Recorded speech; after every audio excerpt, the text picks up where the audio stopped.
A distanza di 2 anni dall'arrivo di questa specie aliena, la situazione nelle lagune di Porto Tolle e le lagune anche limitrofe è veramente disastrosa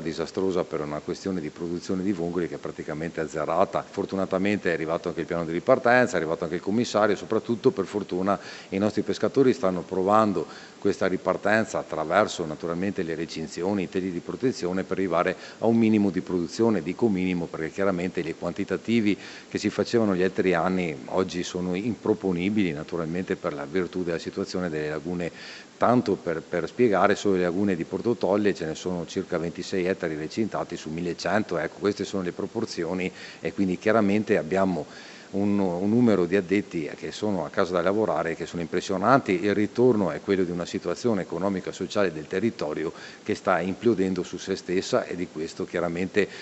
noi non siamo solo preoccupati, siamo in una situazione veramente drammatica. Sono arrivati dei fondi che hanno aiutato il consorzio per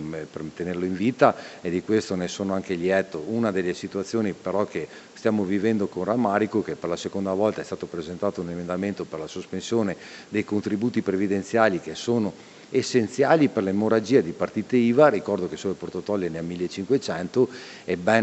oltre 400 ormai hanno chiuso i battenti. La sospensione dei contributi avrebbe potuto salvare questa situazione di questa emorragia tragica con un emendamento sul milleproroghe che anche questa volta è stato fatto ritirare, e devo dire che questo non posso esimermi a fare un appello a Roma, che probabilmente a Roma su questa situazione non riesce ad entrare su una tematica in una maniera così forte, ma per noi che è veramente sopravvivenza, e chiaramente viviamo questa situazione come se Roma fosse lontana, i nostri cittadini percepiscono come se Roma fosse lontana. Noi abbiamo sempre lavorato a fianco cercando di essere propositivi, l'intento è proprio questo, di essere propositivi, però chiaramente sono risposte queste che veramente con pochissimo si sarebbe potuto arrivare e dare comunque un po' di respiro, e neanche questa volta si è arrivati, e credo che questo veramente è una delusione enorme per quanto mi riguarda, per quanto riguarda la mia cittadinanza che rappresento. Poi ci sono diversi fronti che sono aperti e su cui stiamo lavorando, anche per quanto riguarda anche la vendita stessa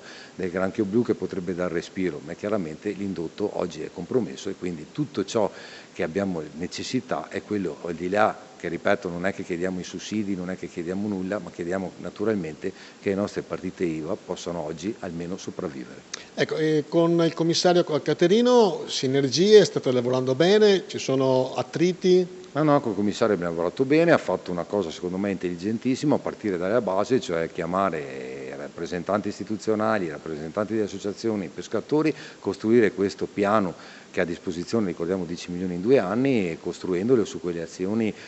su cui è il suo mandato e su cui ringrazio. Poi c'è un altro lato che è il lato di questo territorio, di queste lagune che sono un ecosistema unico in Europa, dove anche lì faccio un appello, in questo caso non al Ministero della Pesca ma a quello dell'Ambiente, dove effettivamente ci si potrebbe trovare anche tramite magari l'Europa dei fondi per la vivificazione delle lagune e tornare a dare il respiro a queste lagune che non solo producono vongole ma hanno un ecosistema, ripeto, unico al mondo.